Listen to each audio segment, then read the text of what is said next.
అభివాదం తీసుకుంటారు. ఆ వెంటనే పోలీస్ బ్యాండ్పై జాతీయ గీతం ఉంటుంది.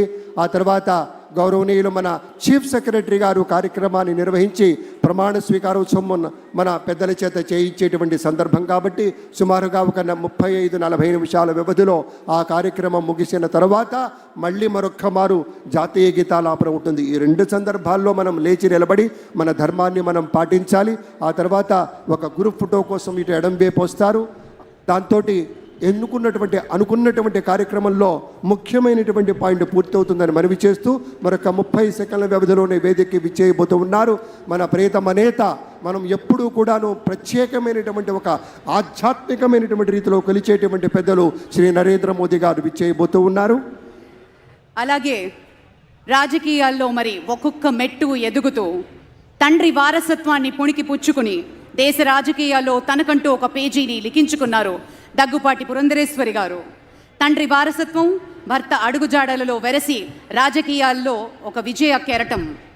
పురంధరేశ్వరి విజయేశ్వరిగా అవతారం ఎత్తి కూటమికి ఆంధ్ర రాష్ట్రంలో అద్భుత విజయాల్ని అందించాలని మనస్ఫూర్తిగా పలుకుతూ స్వాగతం పలుకుతున్నాం శ్రీమతి పురంధరేశ్వరి గారికి. నాటి రోజుల్లో నరేంద్ర మోదీ గారి ప్రభుత్వంలో ఒక ప్రత్యేకమైనటువంటి శాఖకి మంత్రివర్యులుగా పనిచేసిన ఇప్పుడు ఆంధ్రప్రదేశ్ రాష్ట్రంలో భారతీయ జనతా పార్టీ అధ్యక్షురాలిగా పెద్దలు శ్రీ నరేంద్ర మోదీ గారు, అమిత్ షా గారు ఇత్యాది వారి యొక్క చూపినటువంటి తోవలు, ఆ మార్గదర్శకత్వంలో విశేషమైనటువంటి గమనంతో వెళ్ళి విజయాన్ని సాధించినటువంటి వారికి స్వాగతం పలుకుతూ ఉన్నాం. నారా భువనేశ్వరి గారికి గట్టిగా చప్పట్లతోటి ఈ వేదిక మీదకి సవినయంగా తెలుగువారి తరఫు నుంచి స్వాగత సుమాంజలులు పలుకుతున్నాం. మానవీయ దృక్పథానికి ప్రతీకగా ఉండేటువంటి నారా చంద్రబాబు నాయుడు గారి సహధర్మచారిణి అమ్మకు స్వాగతం పలుకుదాం. సోదరిమణి విచ్చేశారు. వారి యొక్క చేయూత, వారి యొక్క సహకారం ఎన్నికల్లో చూశాం. నాటి రోజున అన్యాయంగా అక్రమంగా ఇబ్బందులు పెట్టిన రోజున ఆ తల్లి రాష్ట్రమంతా తిరిగి అందరి యొక్క శక్తిని నింపి అందరికీ కావలసినటువంటి ఉత్సాహాన్ని ఇచ్చింది. తమ కుటుంబ సభ్యులంతా కూడాను, మన లోకేష్ బాబు గారు, బ్రాహ్మణి గారు అందరూ కూడాను అద్భుతంగా పరిశ్రమించారు.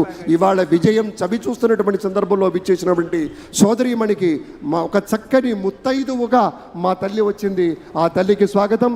అదిగో మన బాలయ్య బాబు సోదరీమణితో ఆత్మీయంగా స్పర్శ గావిస్తూ ఉన్నారు. స్వాగతం, సంతోషం. ఇది ఆత్మీయ ప్రమాణ స్వీకార మహోత్సవంగా ప్రతి ఒక్కళ్ళం పరిగణిస్తున్నాం. పార్టీలకి అన్నిటికీ అతి